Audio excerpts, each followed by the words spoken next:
வீட்டுக்கு போறது சாதாரணமா அது கிடையாது. என்ன வேணுங்கிறத முதல்லயே நீ ஆர்டர் கொடுத்தீங்கன்னா எனக்கு தெரியுங்க. சும்மா எல்லாத்துக்கும் வந்து இது அப்படி அது இப்படின்னு என்னமோ உங்களுக்கு மட்டுமே எல்லாம் தெரிஞ்ச மாதிரி நடந்துக்காதீங்க. போங்க, எங்களுக்கு தெரியும். இருக்க போட்ட படம் பார்த்துட்டு நம்ம எல்லாம் இந்த மாதிரி இல்லையா நினைச்சேன். ஆனா அப்படி இருந்திருக்கேன் போல.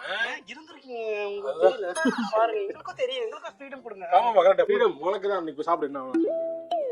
என்ன ஏங்க பயங்கர கூட்டமா இருக்கு. கூட்டமா இருக்குன்னா கரெக்டான ஆர்டர் கரெக்டா சொல்லிட்டு சொல்லு. அண்ணே அண்ணே கறி தோசை எத்தனை பா? ரெண்டு இல்ல. இங்க ரெண்டு கறி தோசை ஒண்ணு. வேற ஒரு கறி தோசை போதும். வேற டிக்கா ஒன்னு போடுங்க. சிக்கன் டிக்கா ஒண்ணு போதும்ல? டிக்கா ஒன்னு போதும். டிக்கா பாதி போடுவாங்களா? அதெல்லாம் அண்ணா ஒன்னு போடுங்க. சிக்கன் டிக்கா 8 பீஸ், இது 6 பீஸ் வரும்பா. பரவாயில்ல போடுங்க. ஒண்ணு போதுமா? ஒன்னு போதும். சார் கூட்டம் நிறைய இருக்கு, பாத்துக்கங்க. இன்னொன்னு சொல்லிடலாம். தோசை வேணாங்க. ஒன்னு சொல்லிடலாம். எக்ஸ்ட்ரா சொல்றேன். உங்களுக்கு தெரியுமா எனக்கு தெரியுமா?